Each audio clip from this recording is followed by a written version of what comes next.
ఉన్నతాధికారుల ఆదేశాల మేరకు ఎన్సీడీ ప్రోగ్రామ్ ఆఫీసర్ మధువరన్ జులూర్పాడు మండల పరిధిలోని పాపకొల్లులో ఓ ప్రైవేటు క్లినిక్ను గురువారం తనిఖీ చేశారు.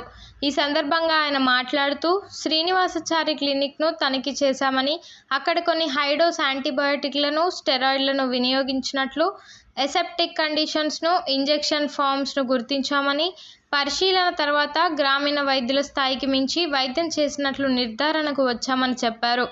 క్లినిక్లో ఉన్న పరిస్థితులను బట్టి క్లినిక్ను సీజ్ చేస్తున్నట్లు నోటీసులు కూడా అందిస్తామన్నారు. గ్రామీణ వైద్యుల స్థాయికి మించి వైద్యం చేస్తే చర్యలు ఉంటాయని ఆయన హెచ్చరించారు.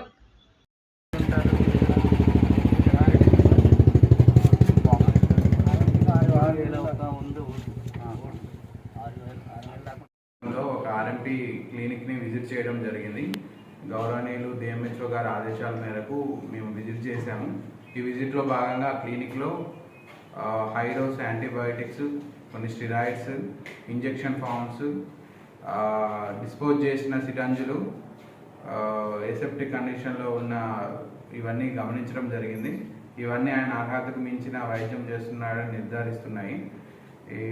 ఇవి దృష్టిలో పెట్టుకొని ఆ క్లినిక్ని ప్రస్తుతం సీజ్ చేయడం జరిగింది. అతనికి నోటీస్ పంపించి తగిన చర్యలు తీసుకోవడం జరుగుతుంది. ఇదే వైద్యం చేసినట్లయితే తప్పకుండా చర్యలు తీసుకోబడతాయని తెలియజేస్తున్నాము.